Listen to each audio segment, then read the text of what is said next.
3, 2, 1. Good morning, and thanks for joining us. Before I turn to Drs. Walensky, Fauci, and Murthy, I want to reinforce the importance of the 6-part Path Out of the Pandemic Action Plan President Biden announced yesterday. Stepping back, the more transmissible Delta variant is driving a surge in cases, and this remains a pandemic of the unvaccinated. We know that vaccinations are the best way to beat this pandemic. That's why from day one, we've been working tirelessly to get shots in arms. And we have made significant life-saving progress.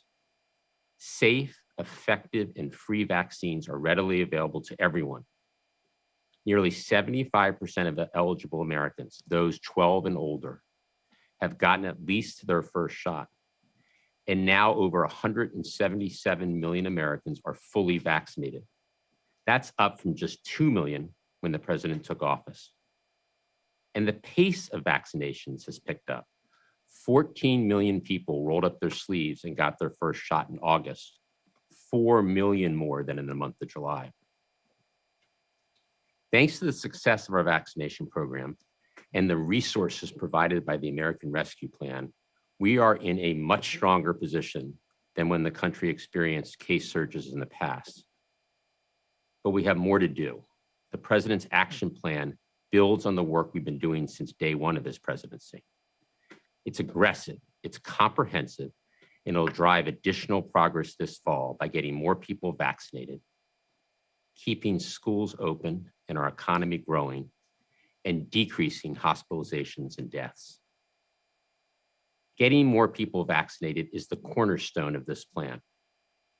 After President Biden announced vaccination requirements for federal workers in July, hundreds of small, medium, and large businesses, healthcare systems, colleges and universities, school districts, and state and local governments have stepped up to follow his lead and adopt requirements covering tens of millions of Americans.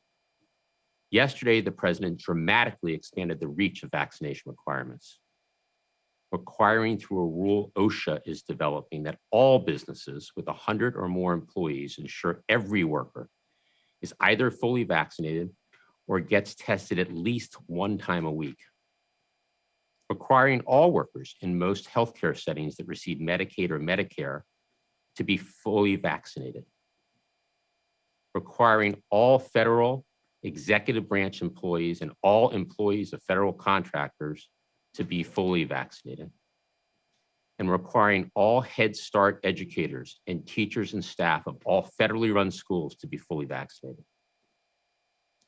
So from private sector employees to healthcare workers, to educators and teachers, to federal employees and contractors, the president is covering over 100 million workers with vaccination requirements. 100 million workers, that's 2/3 of all workers in America. And the president's vaccination requirements are becoming the standard for American workers across the country.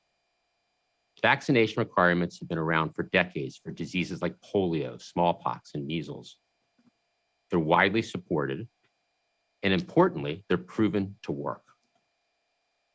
We know that private and public sector institutions that have adopted vaccination requirements have seen significant increases in their vaccination rates in short order.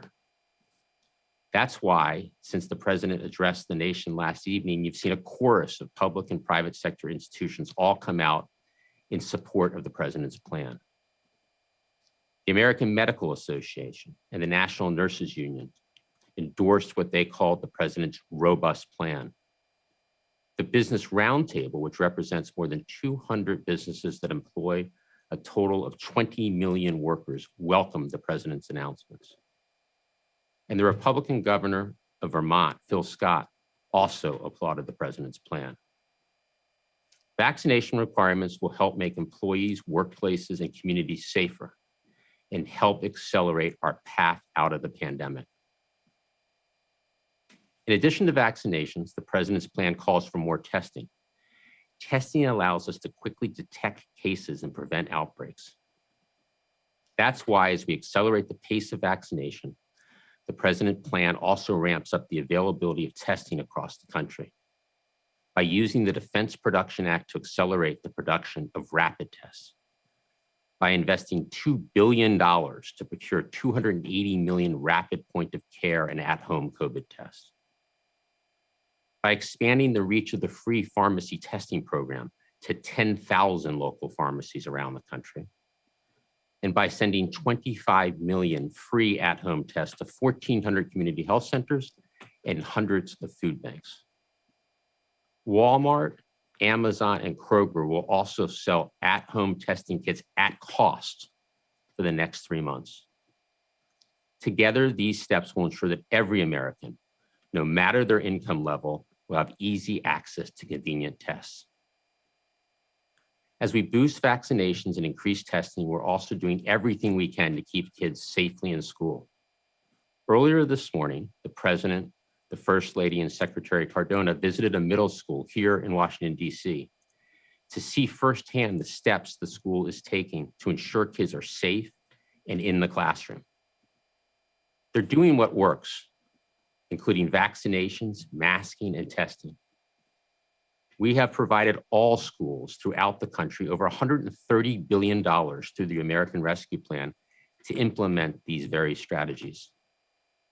There is simply no excuse for failing to do so. This isn't about politics, it's about protecting our kids. And as the President has made very clear, we stand with the school district leaders, educators, and parents who are doing right by kids, and will take on those who are standing in the way. Last, we continue to support states and improve care for those who get COVID. Since July, our whole of government COVID-19 surge teams have worked to support 18 states as they battle Delta, deploying nearly 1,000 personnel, including doctors, nurses, paramedics, and hundreds of critical supplies like ventilators and ambulances to support strained health systems. And importantly, shipping over 1 million doses of life-saving monoclonal antibody treatments. Yesterday, the President announced additional actions, including doubling the number of military health teams deploying to hospitals around the country and increasing the average weekly pace of shipments of the life-saving monoclonal antibody treatments by another 50% in September. I want to close with this. From day one, the President committed to the American people that he would marshal a wartime effort to lead us out of the pandemic. That's exactly what he's done. The aggressive actions he outlined yesterday build on the progress we've made and will accelerate our path out of the pandemic. With that, over to Dr. Walensky. Thank you, Jeff, and good morning. Let's begin with an overview of the data. Our 7-day average is about 136,000 cases per day, and our 7-day average of hospital admissions is about 11,750 per day. Our 7-day average of daily deaths continues at over 1,000 per day. As the President said yesterday, we are working across the federal government and across the Department of Health and Human Services to turn the corner on this pandemic. Today, I want to share with you the ways that CDC continues to be actively engaged in this work. As you have heard me say before, we must do all we can to protect our children and to keep them safe in school for in-person learning. We know what we need to do, and CDC has provided clear, evidence-based guidance for schools to follow. This includes universal masking of students, teachers, staff, and visitors to schools, regardless of vaccination status, making sure that schools work to improve ventilation, implementing school screening testing programs, and making sure that those who are eligible are vaccinated. And we have resources and toolkits to implement these measures. CDC stands ready to provide technical assistance for schools and jurisdictions who request our help. Over the past 2 weeks, I've shared with you data from CDC and our public health partners that demonstrate the important role of vaccination in protecting children. Communities with higher vaccination rates have lower reported emergency department visits and hospitalizations for children with COVID-19, even children who cannot be vaccinated themselves. The President's actions to increase vaccinations among teachers and in the community and to financially support schools in upgrading their protections will help keep our children safe and our schools open. CDC is also working hard with so many of you and so many of our partners to make sure that all eligible Americans are vaccinated. We continue to study and report on vaccine effectiveness and vaccine safety. Today, we will publish a study in the MMWR that looks at COVID-19 cases, hospitalizations, and deaths in 13 states and offers further evidence of the power of vaccination. In this study, over 600,000 COVID-19 cases from April through mid-July were evaluated and linked to vaccination status. Looking at cases over the past 2 months when the Delta variant was the predominant variant circulating in this country, those who were unvaccinated were about 4.5 times more likely to get COVID-19, over 10 times more likely to be hospitalized, and 11 times more likely to die from the disease. As the president reiterated yesterday, and as we have shown study after study, vaccination works. CDC will continue to do all we can do to increase vaccination rates across the country by working with local communities and trusted messengers and providing vaccine confidence consults to make sure that people have the information they need to make an informed decision about vaccination. The bottom line is this. We have the scientific tools we need to turn the corner on this pandemic.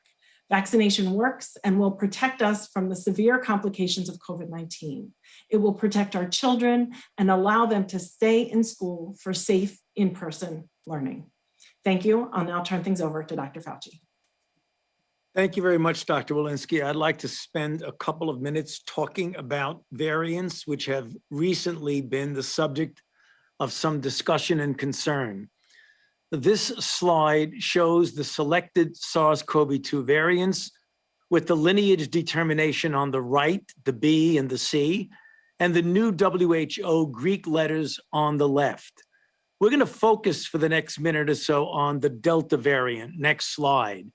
As you can see from this slide, this variant has become extraordinary in its ability to dominate among the isolates in the United States and worldwide. Note that in June, just a few months ago, it comprised about 13% of the isolates, whereas now it is about 99% of the isolates. This becomes relevant when one thinks in terms of other variants that are becoming of interest to people. Next slide.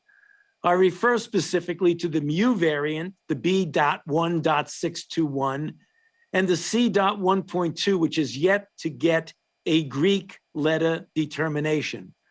Very quickly, next slide, let's take a look at the Mu variant first. It was identified in December of 2020. It was detected first in South America, and it accounts for a large proportion of the isolates, for example, in Colombia. The reason it was brought to attention, it had a number of mutations that were of interest.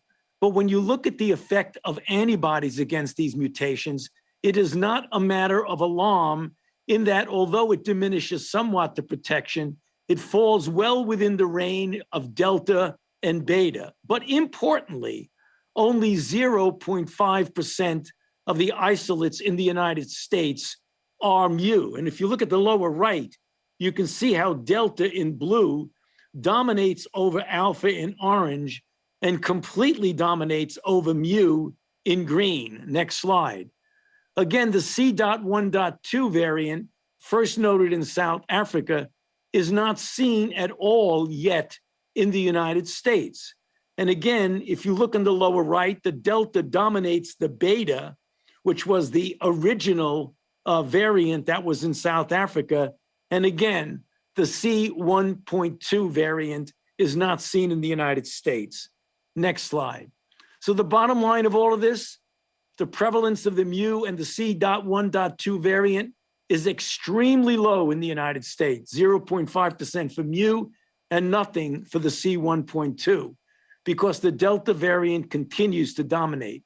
As always, we will continue to closely monitor these and other emerging variants.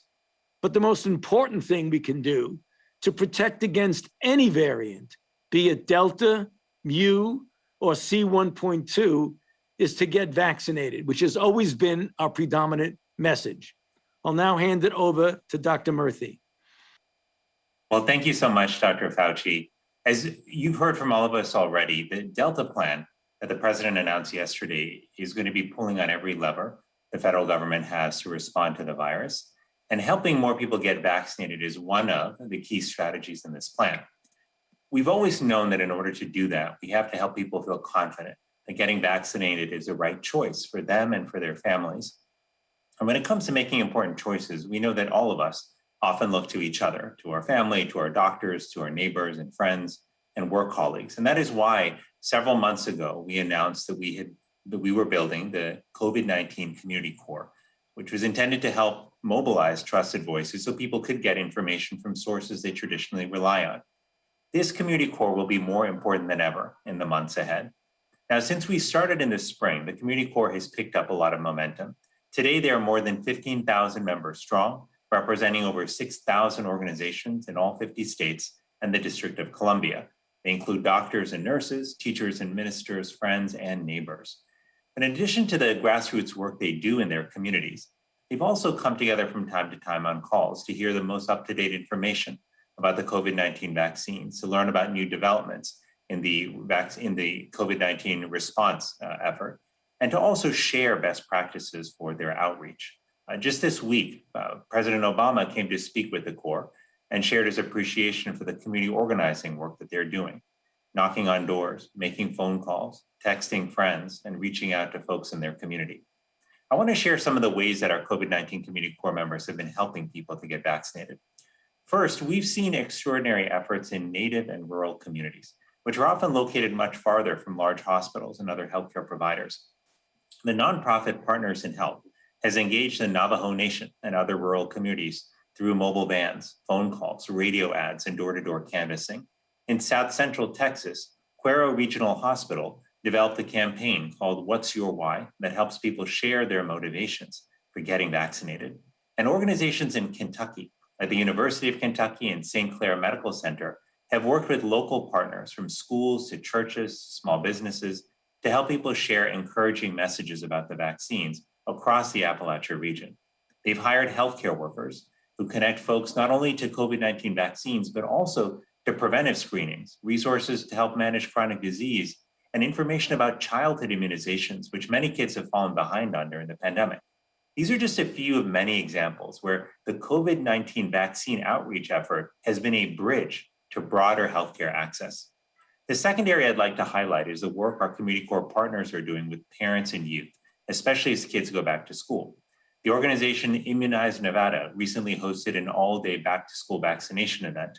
In Texas, the group Vax Together Austin has hosted more than a dozen free vaccine clinics this summer, many of them at local schools. One of their recent events, called Back to School Shots, vaccinated 225 people.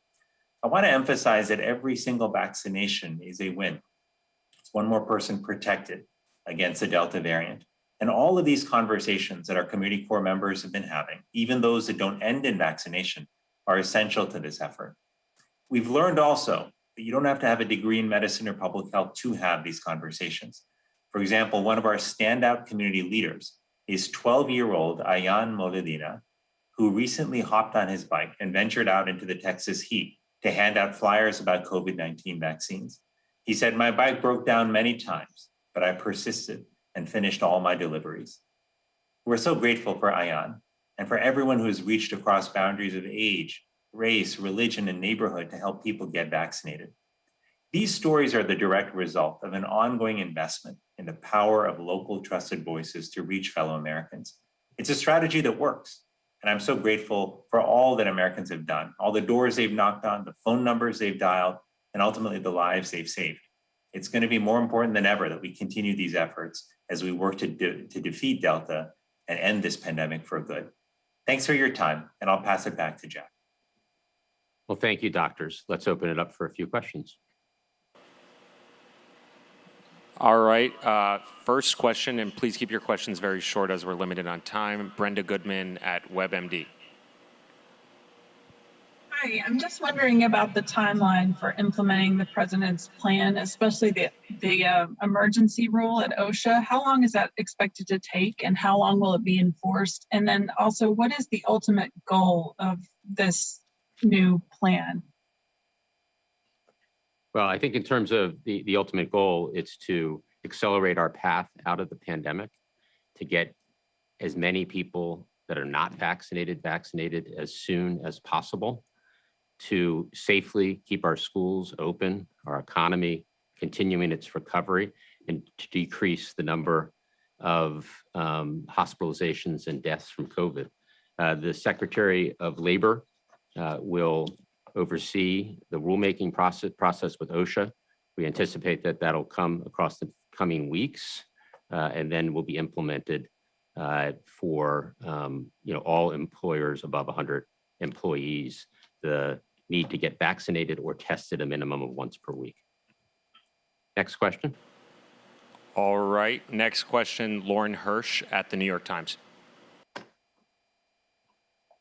What is the punishment for companies that do not abide by the vax or test rule? So this again applies to companies with greater than 100 employees. And if a workplace refuses to follow the standard, the OSHA fines can be quite significant. Enforcement actions can include fines up to $13,600 per violation. Next question.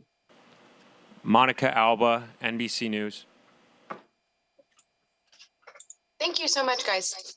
The question is, once boosters do become available in 10 days or so for those who got Pfizer as expected, what will be the standard for fully vaccinated? Will it be 2 doses or 3 doses for those federal workers and contractors in particular, for whom the 75-day clock starts ticking as of yesterday? Dr. Walensky. Yeah, thank you, Monica, for that question. We have posed and will pose that question to our advisory committee on immunization practices. Currently, fully vaccinated is 2 doses of Pfizer or Moderna or a single dose of J&J. I anticipate over time that may be updated, but we will leave that to our advisors to give us some recommendations. Next question. Let's go to Josh Wingrove at Bloomberg. Hi there. Thank you very much. Can I just ask broadly, yesterday was focused on employees, essentially. Many of the deaths are still among the elderly, who of course have the highest vaccination rate, but are still bearing the brunt. What, if anything, can you do, or are you considering doing, to try to fuel vaccinations among that sliver of older folks who haven't gotten the shot?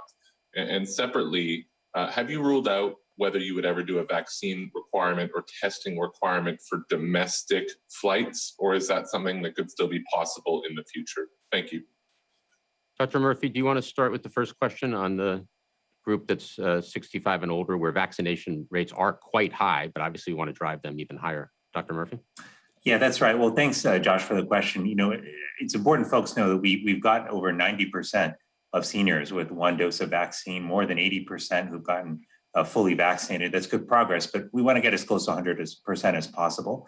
You know, I do think to continue to extend the protection seniors have, that the boosters will likely be helpful in the end. That's one of the reasons we came together as a medical team from the Department of Health and Human Services and laid out that plan last month, which will be contingent on FDA and CDC guidance. But we're also continuing through our community core efforts to reach out to seniors. You know, we know that every senior matters in terms of getting them vaccinated. That's a potential life saved.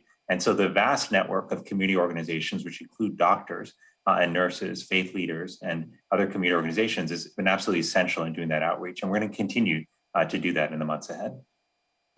Josh, Jeff, if I might just add to that, the mandatory vaccination for our long-term care facilities, for our dialysis centers, for places where these elderly people often interact in our healthcare workforce, we've seen that makes a difference. And so I anticipate that'll make a difference as well. Thank you, Dr. Walensky. So Josh, on the second part of your question, which I believe was about airlines, first, the vaccination requirements that the president laid out yesterday will affect about 100 million American workers. That's 2/3 of all workers. So we're taking strong action on vaccination requirements.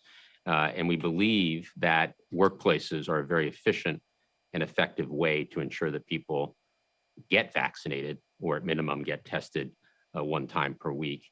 And verifying in the workplace that someone is vaccinated does not place an ongoing burden on vaccinated people.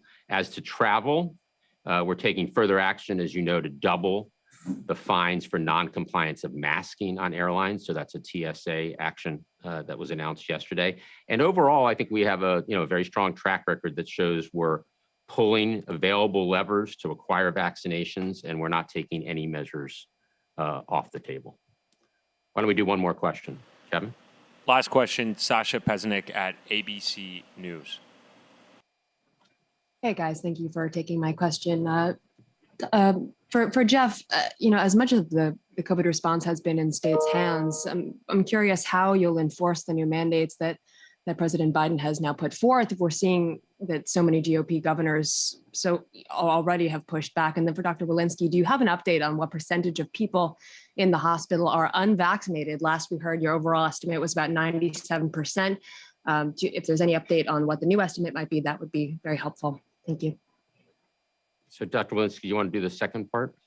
Yeah, I will just say that this, of course, changes over time and by jurisdiction. Of as we have more and more people vaccinated, and with the Delta variant and seeing waning, we are seeing more people in the hospital who have been vaccinated. But what I want to reiterate here is it's still well over 90% of people who are in the hospital are unvaccinated. And as our MMWR states and I highlighted, we still have more than 10 times the number of people in the hospital who are unvaccinated compared to vaccinated.